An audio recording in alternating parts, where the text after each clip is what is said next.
Bonsoir à tous, vous êtes sur Calédonia. Regardez ce visage. Il restera dans nos mémoires. Bertrand Pimet est décédé il y a 1 an alors qu'il combattait un énième incendie à Koumak. Hommage dans cette édition. Les indépendantistes lancent leur campagne pour le oui. Samedi, à Canala, le FLNKS organise un rassemblement à l'occasion des 35 ans de la disparition d'Éloi Machoro et Marcel Nonaro. Pour en parler, nous recevons Laurie Oumouni, membre du bureau politique du FLNKS. La mairie attendait 200 personnes, 640 sont venus profiter des animations. La 9e édition de Nouméa Plage a débuté ce matin au Koindou Beach. Parmi les participants, Maïdji et sa famille, nous les avons suivis lors de cette première journée. Mais avant tout, hommage aujourd'hui à Bertrand Pimet, ce sapeur-pompier volontaire de 49 ans, décédé l'année dernière alors qu'il combattait les flammes lors d'un incendie à Koumak. Ce père de famille a été grièvement brûlé avant de succomber à ses blessures. Aujourd'hui, les pompiers du pays ont célébré sa mémoire. À Koumak, une messe a été dite et une stèle inaugurée en toute intimité. Et l'hommage rendu va bien au-delà de notre caillou. À Aix-en-Provence, à l'École nationale supérieure des officiers de sapeurs-pompiers, la promotion de formation 2019, le FILT 97, se nomme Promotion Bertrand Pimet. Et c'est une grande première. La Corse offre 3 camions de pompiers à la Nouvelle-Calédonie. Un don possible grâce à un nouveau jumelage entre l'Union des pompiers calédoniens et l'Union régionale des sapeurs-pompiers du Sud-Méditerranée, ainsi que du service de secours et des incendies de Corse. Les véhicules seront répartis entre Lifou, Thio et Koumak. Le FLNKS lance sa campagne pour le oui ce week-end à Canala. Le 6 septembre prochain aura lieu la 2e consultation. Les Calédoniens devront une nouvelle fois se prononcer sur l'avenir institutionnel de la Nouvelle-Calédonie. Les indépendantistes lancent un appel pays à participer à ces 2 jours d'échange. Laurie Oumouni, bonsoir. Vous représentez le bureau politique du FLNKS. Pendant ces 2 jours, vous avez ciblé 3 thématiques d'échange, l'unité nationale, l'engagement d'un peuple et le lendemain du oui. Alors expliquez-nous ces thèmes.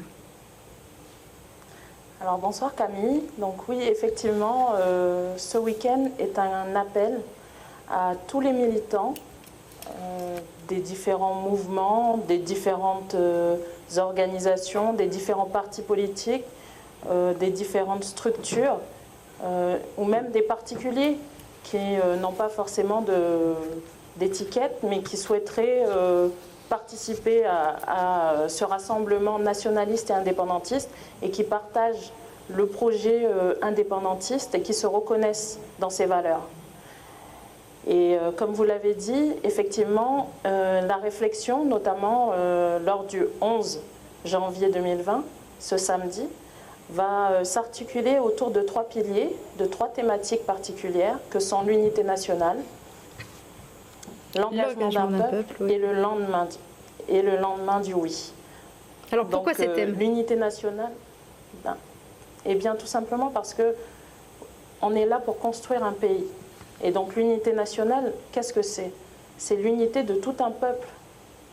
Et il faut pouvoir éveiller un engagement particulier, justement, qui va permettre à cette population de se reconnaître dans cet état libre. Et ensuite, le lendemain du oui. Pourquoi le lendemain du oui ? Eh bien parce que c'est encore une thématique qui est floue pour certaines personnes. Et je pense que c'est une occasion de pouvoir apporter un éclairage. Alors, on se souvient, en 2018, le non l'avait emporté avec 56,7% contre 43,3%. C'était beaucoup plus fort dans les sondages. Vous dites qu'aujourd'hui, vous devez aller chercher les indécis. Alors, comment vous allez faire ? Alors déjà, oui, pour atteindre les 43,3%, déjà, c'est c'est un remerciement aussi qu'on fait aux jeunes, à la jeunesse de la Nouvelle-Calédonie, parce que c'est eux qui se sont mobilisés, qui se sont investis pour atteindre ce résultat. Et aujourd'hui, c'est vrai qu'il faut aller chercher ces indécis qui doutent de la viabilité de ce projet. Et aujourd'hui, c'est un appel qu'on leur lance pour venir comprendre. Et vous allez faire comment? Vous allez faire du porte-à-porte? Vous allez faire plus de réunions? Comment vous allez vous organiser pour convaincre? Alors pour convaincre, c'est toujours du porte-à-porte. Et c'est toujours beaucoup plus de communication. Parce que qu'est-ce qui manque aujourd'hui? C'est la communication et la compréhension de la population. Parce que c'est à ce niveau-là qu'on n'arrive pas à être connecté. Donc oui, il va falloir faire du porte-à-porte, il va falloir aller vers les gens. Et aujourd'hui, c'est un premier appel, c'est une annonce où on les appelle à venir, et j'insiste pour qu'ils viennent, pour justement qu'ils entendent d'une seule voix que nous sommes là pour porter ce projet. Alors, à la fin de ce mois, la proposition de loi organique déposée par les députés Philippe Gomez, Philippe Dunoyer et le groupe UDI sera examinée à l'Assemblée nationale. Cette loi, je le rappelle, elle vise à inscrire d'office sur la liste référendaire l'ensemble des personnes nées en Nouvelle-Calédonie et qui vivent depuis au moins 3 ans au pays. Allez-vous réagir? Alors, ça, c'est une question qui va se poser en bureau politique. Donc là, à l'heure actuelle, moi, je ne m'avancerai pas. Et je ne donnerai pas d'indication ou de discussion ou de conclusion sur cette problématique. Aujourd'hui, s'il y a ce projet de loi qui est déposé, eh bien, c'est quelque chose où tous les groupes de pression vont en discuter autour de la table et vont définir s'il est nécessaire de communiquer sur ce sujet. Alors, ce week-end aura lieu la commémoration du 35e anniversaire de la mort d'Éloi Machoro et Marcel Nonaro. Je vous propose de regarder ensemble leur portrait. Il est signé Prosper Poigou et Vanessa Kédé. Éloi Machoro et Marcel Nonaro sont des figures importantes de la lutte indépendantiste. Ils sont tous les deux membres de l'Union calédonienne avec des parcours bien distincts. Même s'il est l'un des fidèles compagnons d'Éloi Machoro, on ne connaît que très peu de choses sur Marcel Nonaro. Il est né le 18 novembre 1940 à la tribu de Mia. Il devient le président du conseil des anciens de la tribu et délégué de l'Union calédonienne de la région de Khanatchu. Il est aussi le membre fondateur de la maison familiale et rurale de Kanala. Né le 16 janvier 1946 dans la tribu de Naketi, Éloi Machoro a lui été formé au séminaire de Païta. Il devient instituteur de 1974 à 1977. Il succède à Pierre Declercq au poste de secrétaire général de l'Union calédonienne lorsque ce dernier a été assassiné en 1981. Il se rend 2 fois en Libye pour y apprendre les différentes techniques de déstabilisation. De septembre à novembre 1984, avec plusieurs militants, il va commettre des exactions sur des propriétés de colons sur la zone de La Foi et Tio. Le 18 novembre 1984, le FLNKS appelle au boycott des institutions et des élections. Éloi Machoro fracasse une urne d'un coup de hache dans la mairie de Kanala et il dénonce ainsi le système électoral qui, selon lui, avantagerait les anti-indépendantistes. Sous le gouvernement provisoire de la République socialiste de Kanaki, proclamé le 1er novembre 1984, Éloi Machoro devient le Premier ministre de la Sécurité. Dans une de leurs exactions, un Caldoche va perdre la vie, le jeune Yvan Tual, le 11 janvier 1985. La gendarmerie se lance alors à la recherche des militants indépendantistes. Le 12 janvier 1985, Éloi Machoro et Marcel Nonaro sont tués par 2 tireurs du GIGN à Doni, près de La Foi. Laurie Oumouni, pourquoi organiser le rassemblement du FLNKS à l'occasion de ce 35e anniversaire de la disparition de ces 2 militants? Devoir de mémoire. Pour le respect de la devoir de mémoire. Une année charnière. Cette année est une année charnière, 2020, et nous appelons tous nos militants à se regrouper et à venir déjà à la première journée de réflexion autour des 3 thématiques qui ont été énoncées, mais également autour de cette commémoration. Parce que ce sont des militants qui se sont battus justement pour atteindre l'objectif qui, nous l'espérons, sera concrétisé ce 6 septembre 2020. Alors justement, ce week-end, c'est le lancement de la campagne pour le oui. Quelle sera la prochaine étape? Et ça sera ma dernière question. Alors, déjà, il ne faut pas oublier qu'il y a les municipales. Donc, il y a les municipales et il y aura sûrement d'autres communications sur le sujet. Mais le plus important, c'est de bien rappeler à la population que nous continuons sur notre chemin et sur ce qui a été travaillé durant ces 30 dernières années, qui sont le oui massif pour ce 6 septembre 2020. Et j'insiste pour que les militants se déplacent à Canala ce 11 et 12 janvier, parce que ce sera peut-être le dernier regroupement avant que notre État devienne indépendant. Merci d'avoir répondu à nos questions. La Fédération des industries manifestera demain dès 8h30 devant le gouvernement. Les industriels se réuniront pour contester la manière dont sont traités les dossiers relatifs au secteur industrie par le gouvernement. Parlons sport à présent. Pierre Fairbank est sélectionné pour les Jeux paralympiques de Tokyo dans 6 mois. C'est sa 6e sélection d'affilée depuis ses débuts à Sydney en l'an 2000. Dernière médaille en date, l'argent aux 100 mètres au championnat du monde à Dubaï. C'était en novembre dernier. Et eux aussi préparent les Jeux olympiques de Tokyo. L'équipe nationale de cyclisme sur piste du Japon a été reçue ce matin par le gouvernement. 6 champions et leur entraîneur sont venus se préparer au pays.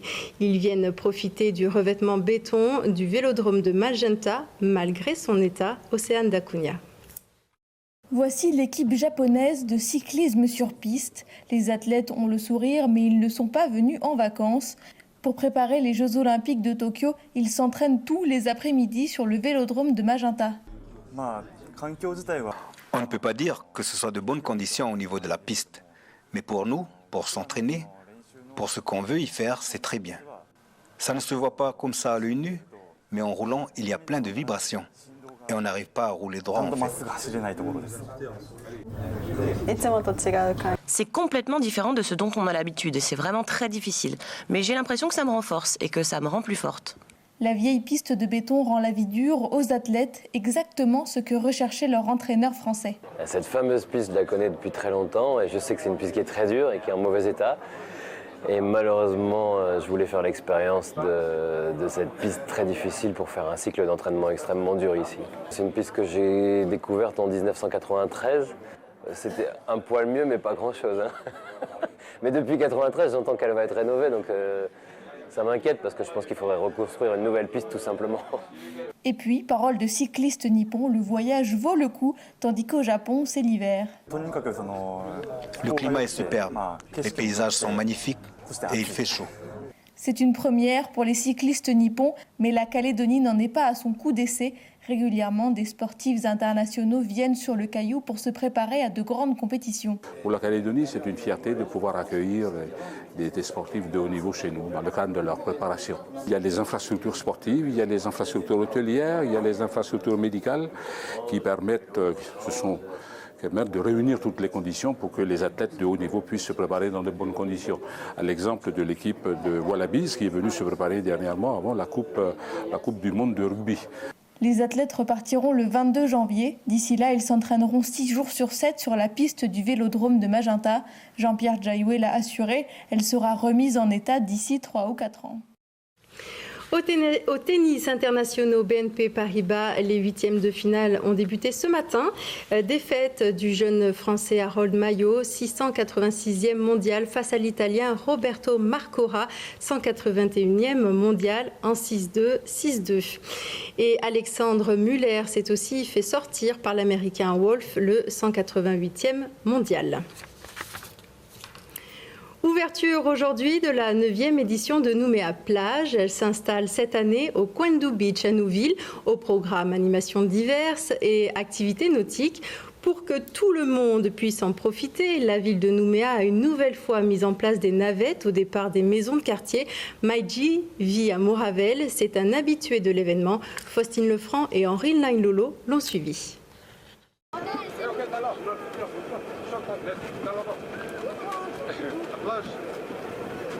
Il est 8h30. La navette part de Montravel jusqu'au coin du beach. Direction Nouméa-Plage. Parmi les enfants présents, Maïdji, 12 ans, accompagné de sa famille, a hâte de se jeter à l'eau. Ok, on va jouer au jeu là-bas. Oh les filles, j'amène du monde là. Allez les enfants, approchez. Allez les approchez,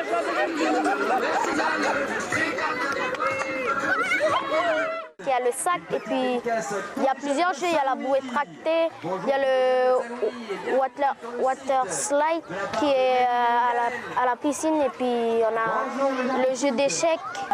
C'était trop bien, c'était cool quoi. Rapidité puis stratégie, tu vois peut-être à deux, tu vas venir te bloquer ici. Comme ça après toi tu mets là, et une fois que tu passes dessus. Expliquer les règles du jeu, c'est l'une des missions des 42 animateurs et éducateurs sur le site.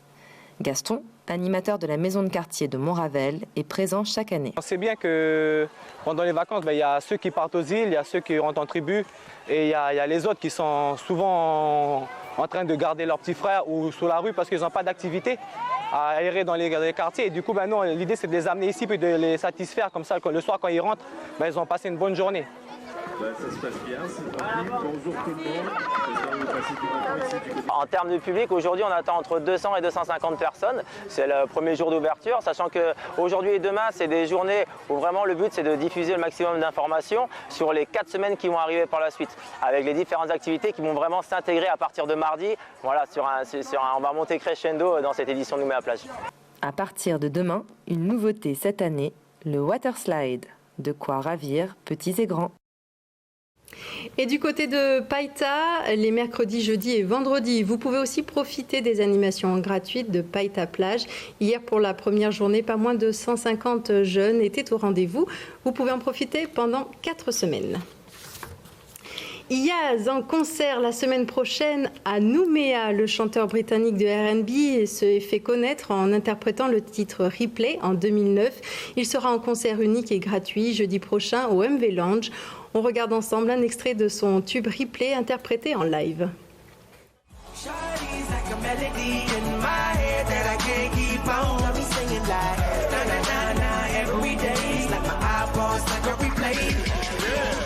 Remember the first time we met, you was at the mall with your friend. I was scared to approach her, but then you came closer, hoping you would give me a chance. Who would have ever knew that we would ever be more than friends? My friend road white, breaking all the rules. She like a song played again and again, like something of a poster. Is it damn they say? Is a gun to my holster? She's running through my mind all day. C'est la fin de ce journal d'information. Tout de suite, la météo et une soirée loisirs sur Calédonia avec Burger Quiz dès 19h20. Bonne soirée sur votre chaîne Pays.